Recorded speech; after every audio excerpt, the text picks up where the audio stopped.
Okay, the next section we're looking at bear hugs. Okay, so somebody grabbed you around here, or the front one, underneath, or over the top. First of all, we need to ask ourselves, how do we land in those positions? Okay, because it's all well and fine, so right, we're practicing bear hugs, but you must also program yourself, how do you get into those positions? So for example, let's say Dave and I in a sack fest, we're busy just swinging at each other, and I swing and I miss, and I turn it and he grabs, I might find myself in this position right here. Okay? Yeah, there might also be an ambush where Dave is standing with his mates there and the guy just comes up from behind and grabs. Okay? There are these kinds of people. Okay? Right, so first of all, let's look at the front bear hug, where somebody grabs you around the front, underneath the arms. Okay? Front bear hug. Okay? Important with this is, first of all, you do not want this guy to suck air out of you, okay? So you don't want him to pull you in tight and you just start dropping or fading out. If it's a very big, strong guy and he lifts you up into the air, yeah, I'm not going to try and fight this. I'm just going to hang up in there because nobody on this earth can keep anybody up there for an infinite amount of time. You just relax. If it's asocial violence and the guy lifts you like that, yeah, then you'll need to start digging into the eyes and the throat and try and get out of the situation. Okay? Right, so the first one is a front bear hug. Okay, and the way I like to get out of this is, first of all, if there's enough space, I just insert my forearm right here. Okay? Once I insert my forearm, I re-grab, hold it right here, and then I use my body to break free. So once again, the person's holding tight, but he's right here with his face, right in my face here. Okay? I insert my forearm. I re-grab, I make a nice strong structure this way. Re-grab, and I push my butt. Okay? Even if Dave holds on tight, I push my butt, walking backwards, breaking free. Okay?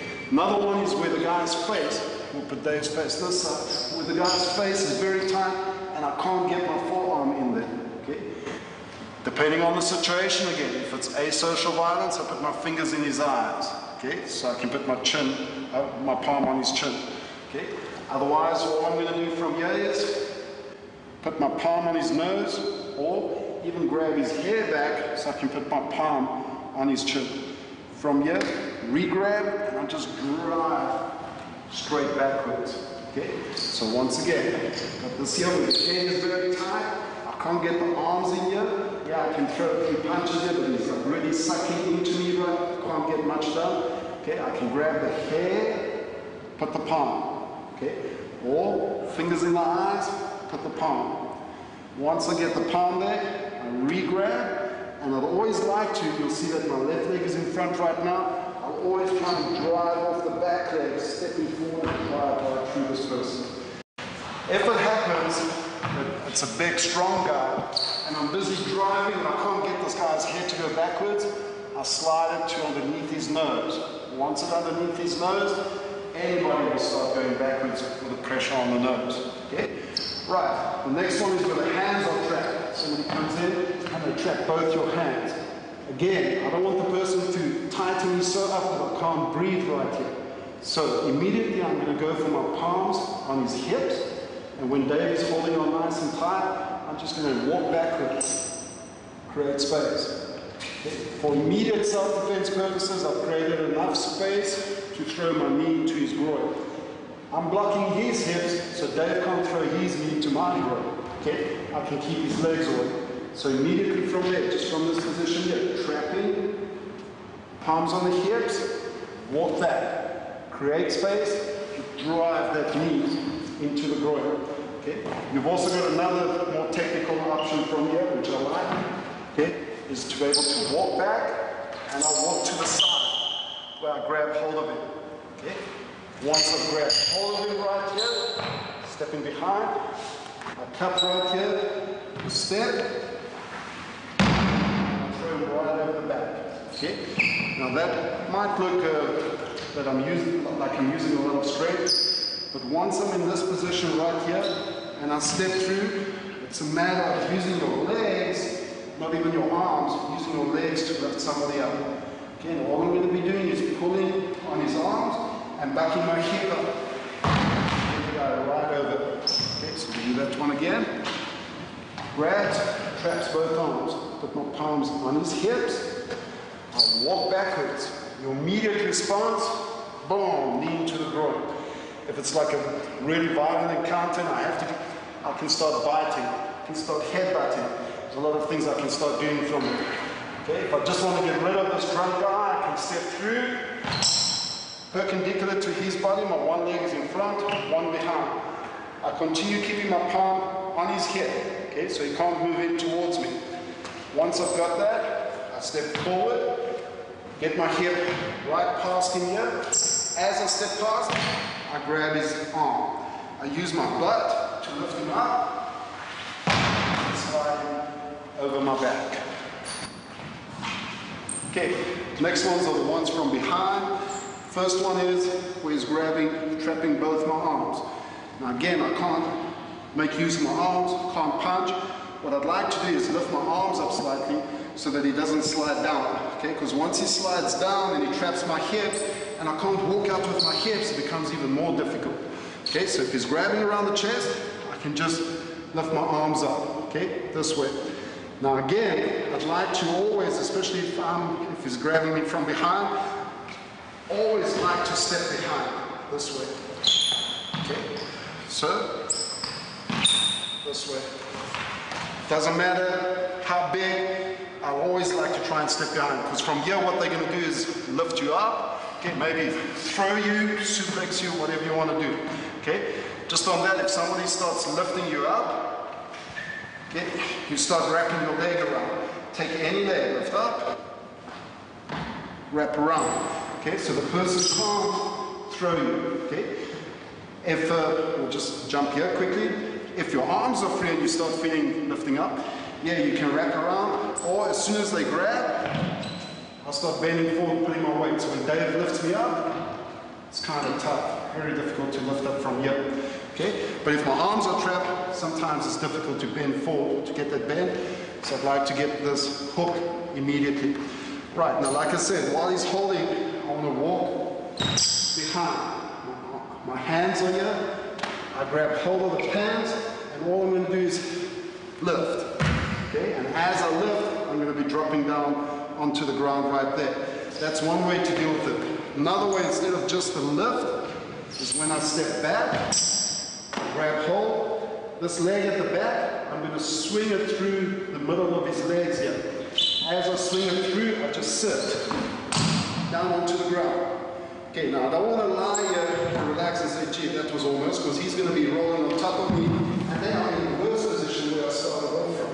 Okay, so as soon as I'm down here, as soon as I get into this position, I want to catalyze, either escape or immediately get on top, so I can start controlling this person. Okay, so once again, grabs from behind, trap both. Yeah, I could step back and grab the groin, holding on, like the guys did early on with the groin guards. Hold on, that is good. Step back, because I get my hips under his butt, I grab, I lift, I can toss him down to the ground.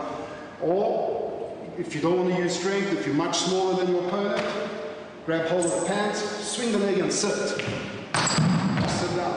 I can use my elbow right here, and get on top. Okay, next one. Okay, this one as well. If first of all, if we've got mats, okay, you can do it much stronger.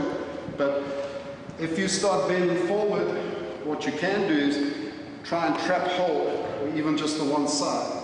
Okay, so what I do is I step down, and I'm going to bend forward, and I'm going to roll him over me. Okay, so for purposes for today, because of the mat, Dave will just tuck his head in, and we roll. We'll throw this person right over the top. Obviously, if you've got the matting, you can do it much more realistic. Okay, so once again, grabs hold, struggling right here, I trap, the side I want to roll in, I just kneel down, step out, drop my head, throw him right over the top. Okay, next one is from the back, and my arms are free. Okay, two basic ways you can get out of this. First of all, I'd like to be pressing down here, because my hips are much stronger than my chest. Okay, so if I can, start pressing down right here. I could, if I get it over my hips, get my back to push up against Dave's chest, and walk out with my hips to escape. Okay? There is also, if the guy's busy grabbing, like I said, if your arms are free, you're always bending forward so that you don't get thrown. If I see a leg, I grab hold of the leg, I lift it. Okay? Just go back again. So when you lift it, Dave shouldn't fall. Okay, shouldn't fall at all. I can lift it all the way. It's not falling.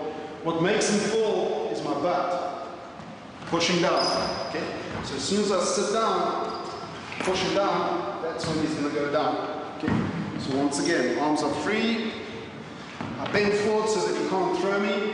I see this. I grab hold of it. Just cupping around his ankle.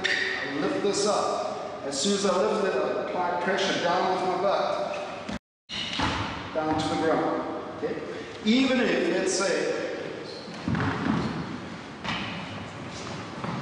let's say we both go down. Boom.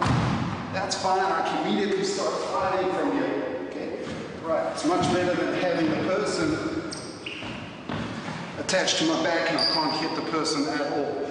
I lift, I drop, I can start striking from there. Another way you can get out of this, okay?